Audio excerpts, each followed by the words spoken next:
Je veux donner la parole. Mais il est déjà là. Ah mon Dieu, plus vite que l'éclair. Anticipation.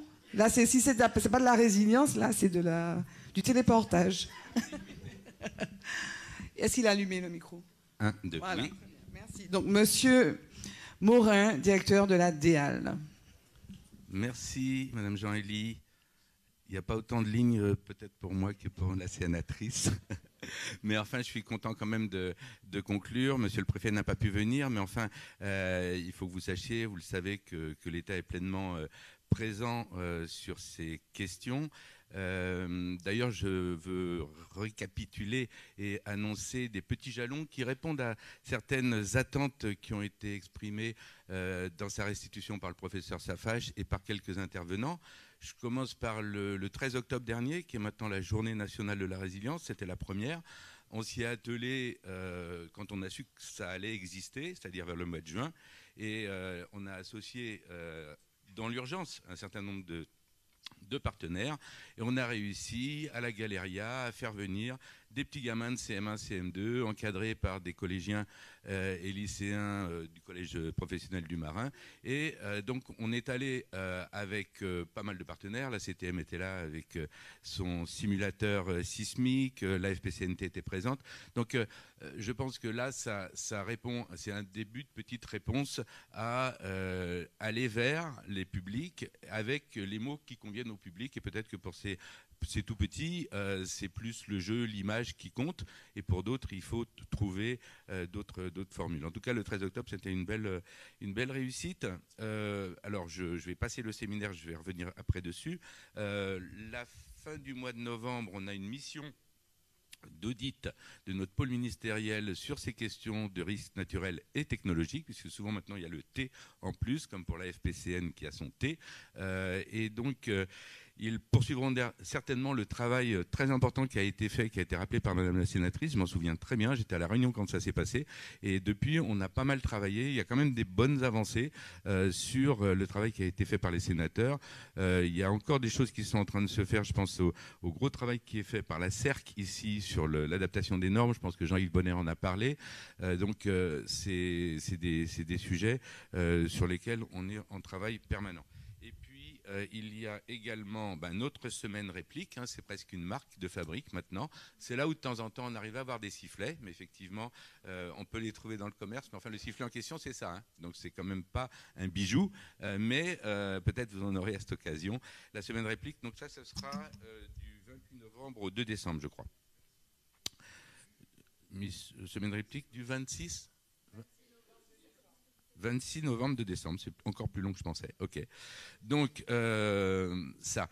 Et puis alors évidemment ce séminaire de la FPCNT, qui est l'occasion vraiment de remercier l'équipe avec les permanents qui sont ici, qui sont là-bas, et les bénévoles membres qui sont également pour certains ici, pour certains là-bas, qui ont fait un énorme boulot. On est mobilisés également depuis plus d'un an auprès d'eux pour essayer d'alimenter les premières réflexions et puis jusqu'au dernier jour d'alimenter également les visites et les interventions sur les différentes thématiques.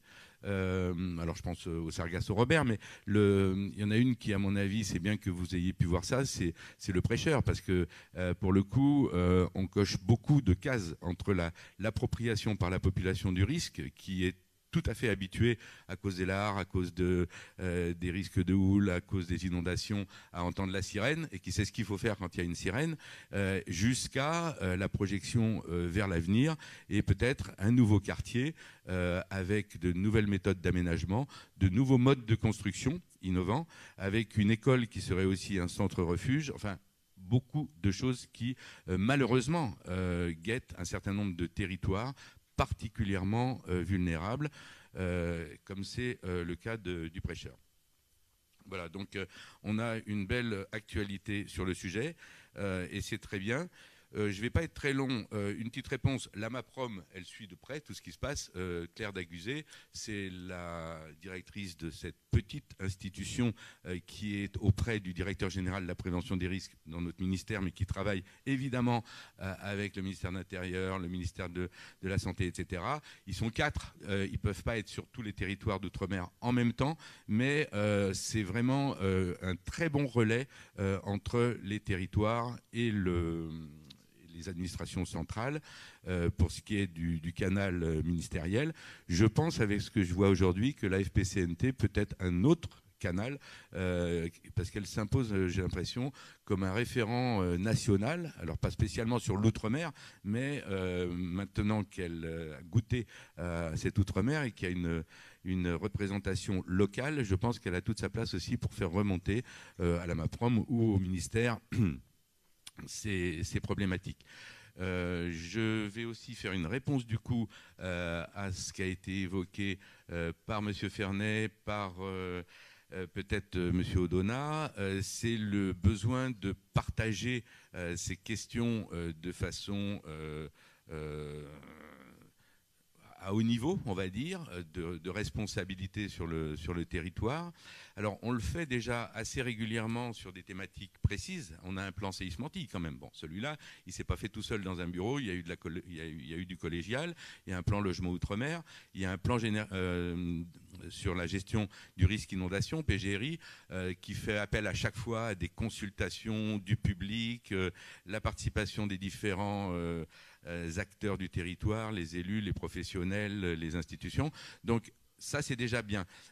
Il existe, sans vouloir faire de la comitologie, mais à partir du moment où on a déjà nos livres bien rangés et nos plans d'action bien établis sur différents sujets, il y a peut-être une réponse à la question qui était posée. Ça s'appelle tout simplement la commission départementale des risques naturels majeurs. Alors, il n'y a pas de technologie que ce coup-là, mais des risques naturels majeurs, c'est déjà pas mal. Ça permet d'avoir un lieu où on discute de toutes ces questions de risques naturels. Alors, c'est pas une commission opérationnelle, c'est une commission qui peut se réunir une fois, peut-être 2 fois dans l'année, où on a les différentes réponses qui ont été faites par les institutions aux grands sujets sur les risques majeurs. Elle n'existe pas encore ici. Je pense qu'avec ce qui s'est dit, on pourrait peut-être bientôt poser la première pierre de cette commission. Alors, comme toutes les commissions, il y a plusieurs collèges, il y a les élus, il y a l'État, il y a les professionnels, etc. Donc, les associations. Donc, c'est peut-être ce qu'il faut viser. Voilà, je pense d'ailleurs, et ça m'y a fait penser quand je les ai vus l'autre fois avec des Martiniquais de la FPCNT, que la représentation martiniquaise de la FPCNT pourrait s'inscrire déjà dans cette commission-là, mais peut-être aussi dans d'autres comitologies, parce qu'on n'en manque pas, avec tous nos beaux codes de l'urbanisme, de l'environnement, des risques, etc., de la forêt. Donc, c'est important, à mon avis, que si notre chère représentante locale en a le temps, parce que ça fait beaucoup de temps, de siéger dans quelques-unes de ces commissions pour porter un petit peu cette parole des différents acteurs sur les risques. Voilà, c'est un petit peu ce que je voulais dire. Et je veux saluer au passage aussi tous ceux qui ont pu venir d'ailleurs. Moi, je suis un grand voyageur, donc j'ai été haïtien en Haïti quand il y a eu le tremblement de terre. Et je sais combien c'est important, cette solidarité et dans l'épreuve, et également cette coopération hors épreuve.